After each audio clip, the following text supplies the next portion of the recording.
It's New Year's Day and our sixth wedding anniversary. For the first time, our family of four is visiting my husband, Kevin's parents. It all started with just one word from Kevin. I want to settle things. I want you to come with me. Kevin, who usually wears a smile, had an unusually serious expression, likely due to nervousness. Of course, let's handle it properly, I said, consciously putting on a smile to help Kevin relax. Seeing me like that, Kevin smiled gently. Kevin's nervousness about returning to his hometown stemmed from the fact that this wouldn't be the usual Christmas scene. Normally, we would exchange Christmas gifts. Our children would receive many presents, and as a couple, we would give many gifts to our relatives' children. But we knew that this year would be different because of Kevin's parents. It was evident that they were treating us terribly, and such mistreatment would likely be directed not only at us, but also at our two children. Thinking about it made my heart ache. Even so, someday we would have to face the situation. In that case, I decided to follow Kevin's lead. Kevin and I work as construction workers for the same company. I joined the company after graduating from middle school because I wanted to lessen the burden on my mom, who raised me and my two siblings by herself since I was in the fourth grade. I knew I wanted to help her as soon as possible. Even though girls don't usually work in the field, my mom, who I thought only worked as an office worker at the civil engineering company, was surprised when she learned I would be working as a laborer. She widened her eyes and said, "Sitting still at a desk and working is impossible for me. Going outside is much more enjoyable."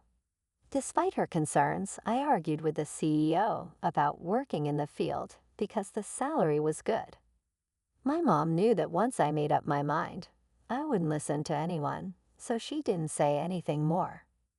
On my first day at the company, when I was called by the site supervisor and stood in front of the workers, everyone was taken aback. It's not every day you see a girl fresh out of middle school working alongside burly men. Sensing the atmosphere, I said, "My name is Mary. Feel free to train me rigorously. No need for any special treatment."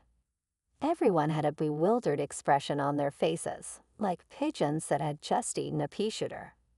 It was a moment of realization for me. One man let out an incredibly loud shout, "Kevin, you've only been here for a month, so you shouldn't be saying that."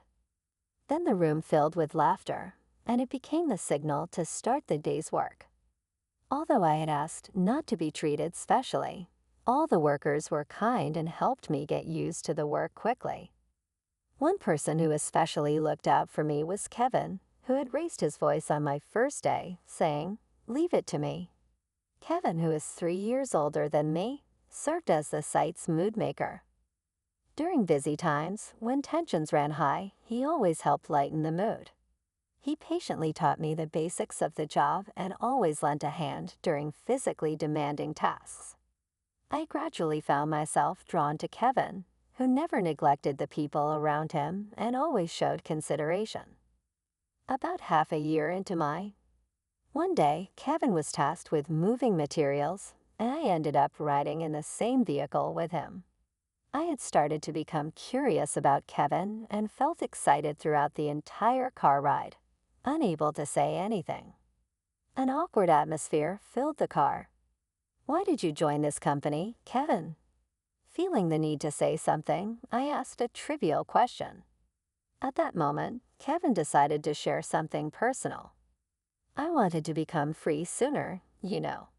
I was taken aback by the sudden heavy statement. "I'm sorry," I said, thinking I had asked something I shouldn't have. Kevin quickly returned to his usual cheerful self and said, "Mary, there's no reason for you to have such a gloomy expression." I'm confident that my judgment was correct. Hearing those words, I felt a deep admiration for Kevin. In the next moment, my true feelings slipped out. "Would you like to go out with me?" I didn't even know why those words came out of my mouth.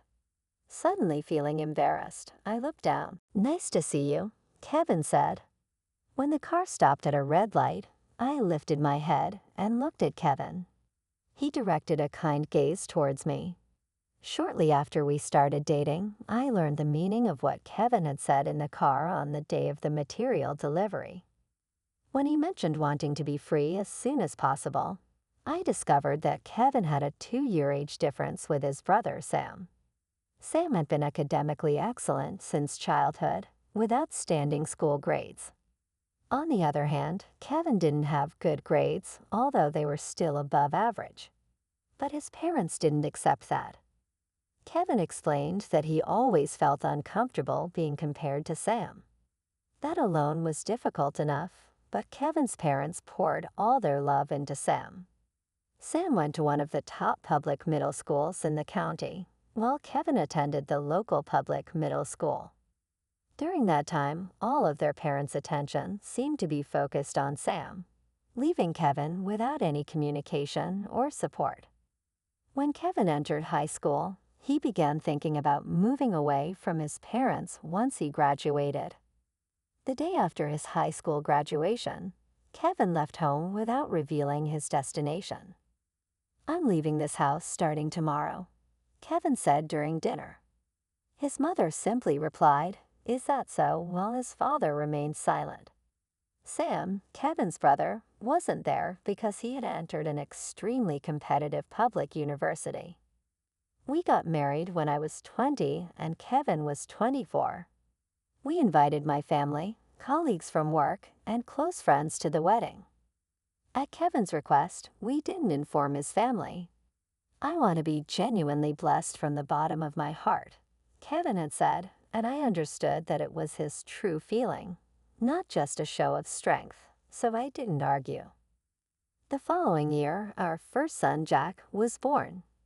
In the 3rd year of our marriage, our daughter, Sarah, was born. We were never wealthy, but being part of a smiling family made me happy. As far as I knew, Kevin was not in contact with his family at all. However, Kevin said that he would return to his parents' house next New Year. "Just be yourself," he said, but I knew it wouldn't be easy to act normally. I wondered what kind of expression I'd see from Kevin's parents and how Kevin would interact with them and Sam. Would he have to endure painful experiences like he did in high school again? I spent anxious days thinking about various things until we went back to his hometown for Kevin. It had been 6 years since Kevin last visited his home. Waiting to greet us were 2 children. "Mom, Dad, who are these people?" the older boy asked before running into the house. After a while, a woman with a neat appearance, around 50 years old with long hair, appeared. This was likely Kevin's mother. "Long time no see," Kevin greeted her. "It's been a while," she responded coldly, making it clear that we were not welcome. In the living room, Kevin's father and Sam's spouse were there. The conversation flowed fairly well, but revolved around matters related to Sam, who worked at a city bank, his children's extracurricular activities, and their upcoming exams. It was a clear attempt to provoke us. Our 2 kids stuck close to my side, sensing the tension. Kevin's mother reappeared in the living room with a cheerful smile and handed a small envelope to Sam's children. Their faces lit up with joy, showing how much she doted on them. Then she turned her gaze towards us and said, "We will not give any New Year's gift to the children of a high school dropout's wife." Her words stung deeply. I clenched my fist firmly on my thigh, enduring it.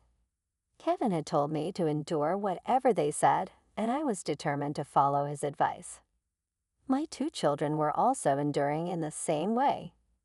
There was a brief moment of silence, then Kevin spoke. "It's not a big deal. Meeting with you guys for the last time this year. We won't see each other again after this." His words were heavy, yet he spoke in a bright tone. They must have been surprised by Kevin's reaction. Kevin's parents and Sam just said, "Ah," and then froze. "Mary, is it about time for the CEO to arrive?" Kevin asked me. The clock read almost 5 minutes to 11. "Yeah, that's right. They said they'd arrive around 11. I replied. During our conversation, Kevin's parents listened with blank expressions. Around 11:10, the doorbell rang. Kevin's mother answered it, and a voice said, "I'm Smith." With a curious expression, Kevin's mother headed towards the entrance. When she came back, she had a complex expression. Behind her was the CEO of our company, standing with a calm demeanor. "I'm sorry for the unexpected visit during the New Year holiday," the CEO began. "Kevin from my family said today would be a good day to talk." Kevin's parents and Sam had expressions of confusion. "Mr. Smith, we finished our discussion. I'll take on the matter of adoption." Kevin spoke clearly, ensuring his parents and Sam understood. The sudden mention of adoption left Kevin's parents even more taken aback. "Did you really explain the situation properly? You have a habit of making judgments based on your own assumptions from time to time," the CEO said, demonstrating his understanding of Kevin's personality. "My parents have been talking as if we weren't there at all. Their attitude clearly indicates how they feel about us," Kevin said. The CEO turned to Kevin's parents, straightened his posture, and said, "I am considering adopting Kevin, and I have his consent for it. However, I believe it's essential to have a proper discussion with both of you. That's why I came to pay my respects today." While the CEO explained, Kevin's parents and Sam remained silent. They probably couldn't say anything because they were hearing about how great a person Kevin is and how dedicated he is in everything he does. The CEO had broached the topic of adoption about 6 months ago. He and his wife didn't have any children and wanted. Kevin was initially hesitant about taking over the company. "I'm not cut out for that," he said. But the CEO smiled and said, "Can you really say something like that? Everyone except you supported the idea of adopting Kevin into the family." Upon hearing those words, Kevin broke down in tears. When I realized how many people truly saw and accepted him, I felt incredibly blessed. When the CEO told me about Kevin's adoption proposal, Kevin, sitting next to me, explained it with a hint of embarrassment. Kevin gave us an experience as if he were our own child. He fulfilled the dream of walking down the aisle with a bride's hand, which I thought would never be mine. The CEO looked at me and probably referred to how he went with me to Kevin's place instead of my father at our wedding. Even after the CEO's explanation about the adoption, Kevin's parents said nothing. "Goodbye," Kevin said, likely a final farewell to his parents and Sam. "I beg your pardon," the CEO added. We got up and headed to the front door. For some reason, everyone saw us off. Kevin's parents and Sam both had faces like they couldn't accept reality, as if they had been caught by a fox. "Wow, that's a cool car," Sam's children exclaimed in amazement as they saw the CEO's car. Our family got into the car, and I rolled down the window to give a nod. Kevin's parents and Sam's group had blank, ashen faces as the car started moving. "Dad, I'm counting on you from now on," Kevin said. "I'd appreciate you," I added. Then our two children, though a bit hesitant, spoke in clear voices. "Grandpa, I'm counting on you."